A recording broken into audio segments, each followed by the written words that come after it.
এই গল্পটা শুরু হচ্ছে 1990 সালে উত্তরাখণ্ডের একটা ফার্ম হাউস থেকে।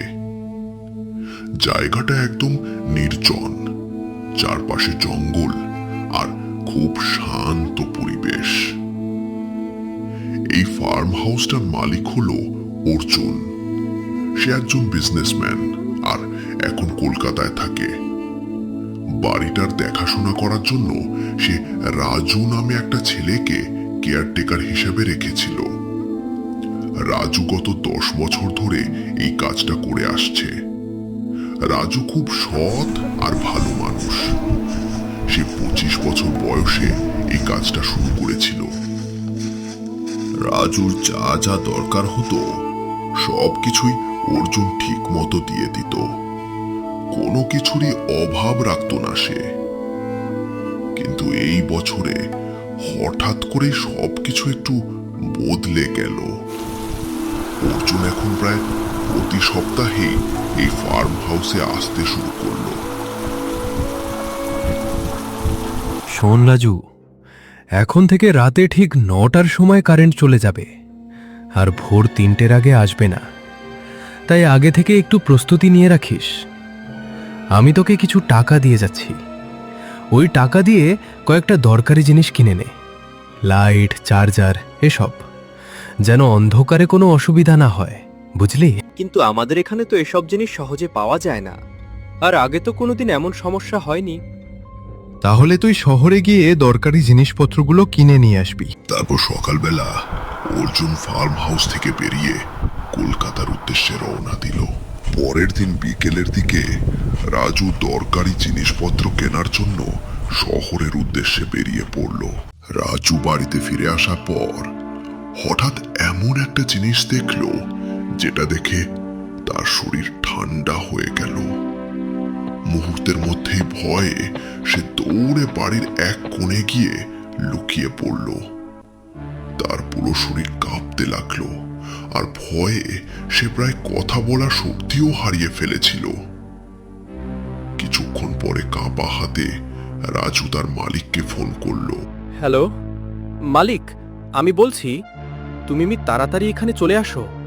এই ফার্ম হাউসে কিছুই ঠিক নেই, কিছু একটা খুব খারাপ হচ্ছে এখানে। তুমি যত তাড়াতাড়ি পারো চলে আসো, এখনই চলে আসো মালিক, না হলে ওরা আমাকে মেরে ফেলবে। প্লিজ মালিক, তাড়াতাড়ি চলে আসো, আমাকে বাঁচাও। আমি এখন যেতে পারবো না রাজু। অনেক রাত হয়ে গেছে। এখন বেরোলে সেখানে পৌঁছতে আরো গভীর রাত হয়ে যাবে। তুই একটু শান্ত হয়ে বলো তো, ওখানে আসলে কি হয়েছে? আমি কাল সকাল হতেই বেরিয়ে পড়ব। কিন্তু তুই এত ভয় পাচ্ছিস কেন? মালিক, আমার আর কিছু করার নেই। তুমি যদি না আসো ওরা আমাকে মেরে ফেলবে। দয়া করে মালিক, তুমি তাড়াতাড়ি এখানে চলে আসো, প্লিজ আমাকে বাঁচাও। ঠিক আছে, আমি কাল একদম সকালবেলায় রওনা দেব। তুই আজকে রাতটা কোনোভাবে কাটিয়ে নে, সকাল হলেই আমি পৌঁছে যাব। তার পরের দিন সকালবেলা অর্জুন তাড়াতাড়ি ঘুম থেকে উঠে বাগান বাড়ির উদ্দেশ্যে রওনা দিল। পুরো রাস্তা জুড়ে তার মাথায় শুধু রাজুর ভয় পাওয়া কথাগুলোই ঘুরছিল। কয়েক ঘন্টা পর অবশেষে সে তার বাগান বাড়িতে ফিরে এলো। আরে রাজু, তোর কি হয়েছে? কে তোকে মেরে ফেলবে? কি হয়েছে এখানে? আমাকে সব খুলে বল।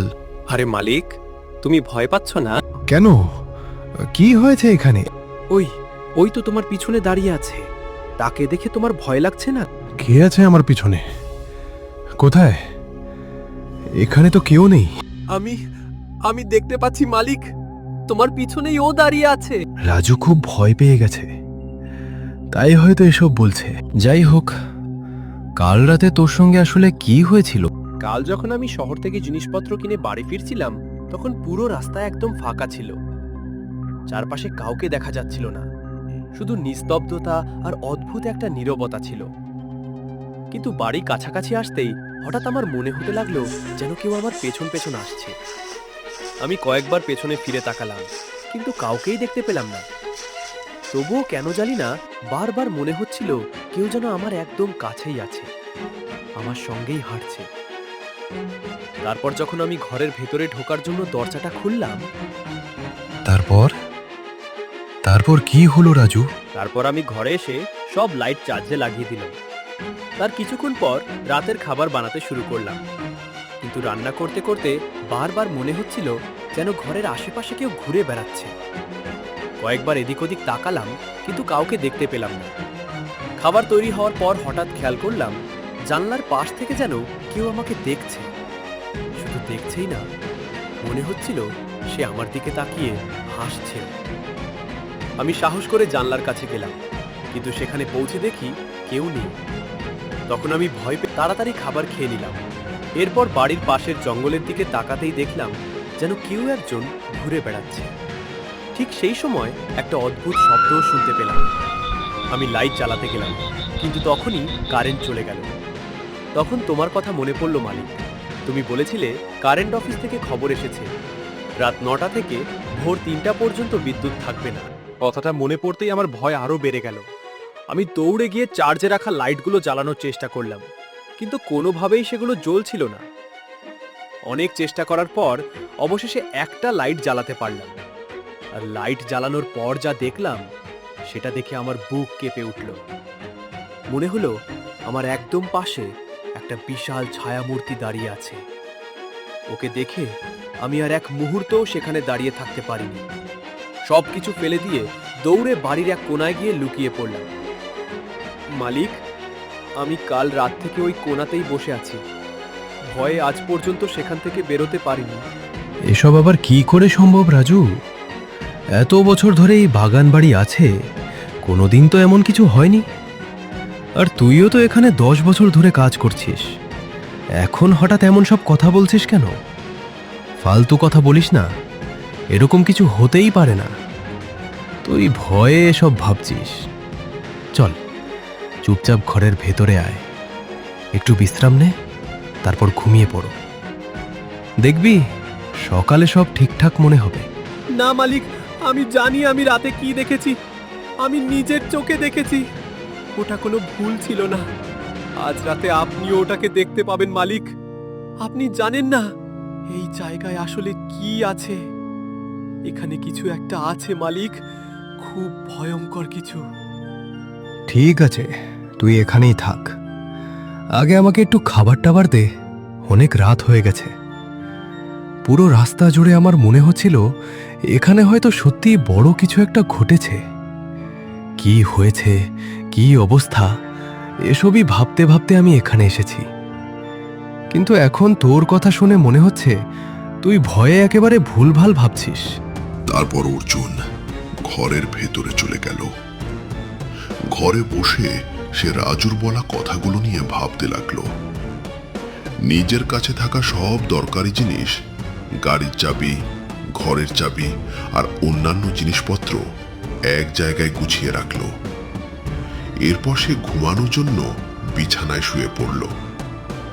ঠিক তখনই হঠাৎ ফার্ম হাউসের প্রধান দরজাটা কড়মড় শব্দ করে খুলে গেল। অর্জুন প্রথমে ভাবল হয়তো রাজুই দরজাটা খুলেছে, কিন্তু তার পরের মুহূর্তেই কোথাও একটা কাঁচ ভাঙার জোর শব্দ হলো।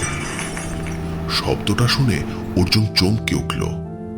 ছোটখাটো শব্দেও অর্জুন সহজেই ভয় পেয়ে যেত। তার হার্টের সমস্যাও ছিল, আর অনেক বছর আগে একবার হার্ট অ্যাটাকও হয়েছিল। তবুও সাহস জোগাড় করে সে ধীরে ধীরে ঘর থেকে বেরিয়ে এলো। বাইরে এসে সে দেখল একটু দূরে একটা অস্বাভাবিক লম্বা মানুষ দাঁড়িয়ে আছে। অন্ধকারের মধ্যে তার অবয়বটা আরো ভয়ঙ্কর লাগছিল। অর্জুন সাহস করে ধীরে ধীরে লোকটার দিকে এগোতে লাগলো, কিন্তু কাছে গিয়ে সে অবাক হয়ে দেখল সেখানে কেউ নেই। যেন মুহূর্তের মধ্যেই লোকটা হাওয়ায় মিলিয়ে গেছে। কে আছে ওখানে? কেন লুকিয়ে আছিস? সামনে আয়। শুনতে পাচ্ছিস? কে তুই? যেই হোস না কেন, সামনে এসে দাঁড়া। কেউ তো নেই, হয়তো আমারই ভুল হয়েছে।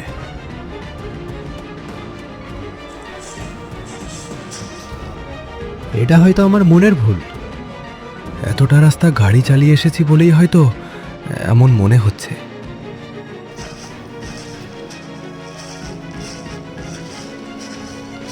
আবার সেই অদ্ভুত হাসির আওয়াজ ভেসে এলো, আর সেই হাসির সঙ্গে সঙ্গেই কোথাও একটা কিছু ভেঙে যাওয়ার জোর শব্দ হলো। ঠিক পরের মুহূর্তেই হঠাৎ করে কারেন্ট চলে গেল। পুরো ফার্ম হাউস অন্ধকারে ডুবে গেল, আর চারপাশের নীরবতা যেন আরো ভয়ঙ্কর হয়ে উঠল। কারেন্ট চলে যেতেই অর্জুন ভয়ে দৌড়ে সেই কোণার দিকে গেল যেখানে কিছুক্ষণ আগেও রাজু লুকিয়েছিল। তার মনে হচ্ছিল এই মুহূর্তে একমাত্র রাজুই হয়তো তাকে বাঁচাতে পারবে। কিন্তু সেখানে গিয়ে সে দেখল রাজু নেই। চারপাশে তাকিয়েও তার কোনো খোঁজ পাওয়া গেল না। তখন অর্জুনের মনে হলো হয়তো রাজু ভয়ে এখান থেকে পালিয়ে গেছে। আর সেই মুহূর্তে তার মনে পড়ল রাজুর বলা প্রতিটি কথা। মনে হতে লাগলো হয়তো রাজু সত্যি সত্য কথাই বলছিল। হঠাৎ ভয়টা আরো বেড়ে গেল। অর্জুন প্রাণপণে দৌড়ে বাড়ির বাইরে গাড়ির দিকে ছুটল, কিন্তু গাড়ির কাছে পৌঁছেই তার মাথায় যেন বাজ পড়ল। গাড়ির চাবিটা তো ঘরের ভেতরই রেখে এসেছে। এদিকে ঘরের ভেতর থেকে তখনও ভয়ানক সব শব্দ ভেসে আসছিল। অর্জুন বুঝতে পারল সে ভীষণ খারাপভাবে ফেঁসে গেছে। গাড়িটা তার চোখের সামনেই দাঁড়িয়ে আছে, কিন্তু চাবি ছাড়া সে কিছুই করতে পারছে না। সামনে মুক্তির পথ, আর পেছনে অন্ধকারে লুকিয়ে আছে অজানা আতঙ্ক। অনেক কষ্টে নিজেকে সামলে একটু সাহস জোগাড় করলো অর্জুন। তারপর ধীরে ধীরে ঘরের দিকে এগিয়ে গেল। তার বুক তখন জোরে জোরে ধরফর করছে, আর হাত পা কাঁপছে ভয়ে। আস্তে আস্তে দরজার কাছে এসে সে ঘরের ভেতরে পা রাখল, আর ঠিক সেই মুহূর্তেই আরে এসব আবার কি? ঘরের মধ্যে কিছুই নেই, এখানে কেউ থাকতে পারে না। এগুলো সব আমার মনের ভুল। সারা জীবন আমি এসব ভূত প্রেতের গল্পে কোনোদিন বিশ্বাস করিনি, তাহলে আজ হঠাৎ কেন এসব ভাবছি? শুধু কয়েকটা অদ্ভুত শব্দ শুনেই কি আমি এত ভয় পেয়ে গেলাম? হাওয়ার কারণেও তো অনেক রকম শব্দ হতে পারে। না, আমি অযথাই নিজেকে ভয় দেখাচ্ছি। সব ভেবেই অর্জুন নিজের মনকে শান্ত করার চেষ্টা করতে লাগলো। ধীরে ধীরে সে ঘরের ভেতরে ঢুকে চারপাশে তাকালো, কিন্তু সেখানে কাউকে দেখতে পেল না। ঠিক তখনই হঠাৎ ওপরতলা থেকে কারো কথা বলার আওয়াজ ভেসে এলো। অর্জুন ভাবল হয়তো রাজুই ওপরে আছে। সে আওয়াজের দিকে মন দিয়ে শুনতে লাগলো। এমন সময় তার হঠাৎ মনে হলো ঠিক তার পিছনে যেন কেউ দাঁড়িয়ে আছে। সে স্পষ্ট কারো ভারী নিঃশ্বাসের শব্দ শুনতে পেল। অর্জুনের বুকের ধরফরানি আরো বেড়ে গেল। সাহস করে সে ধীরে ধীরে পিছন ফিরে তাকালো, আর পিছনে তাকিয়েই দেখল এক অচেনা মানুষ তার একদম পেছনে দাঁড়িয়ে আছে। দৃশ্যটা দেখা মাত্রই অর্জুনের শরীর অবশ হয়ে গেল। প্রচন্ড ভয়ে তার চোখ ঝাপসা হয়ে এলো, আর পরের মুহূর্তে অর্জুনের সঙ্গে আসলে কি ঘটেছিল, আর সেই কালো ছায়ামূর্তিটাই বা কে ছিল? সত্যি কি ফার্ম হাউসে কোনো অশুভ শক্তি ছিল, নাকি এর পেছনে লুকিয়ে আছে আরো বড় কোনো রহস্য? এসব জানতে হলে কমেন্ট করে জানাও, আর অপেক্ষা করো নেক্সট এপিসোডের জন্য।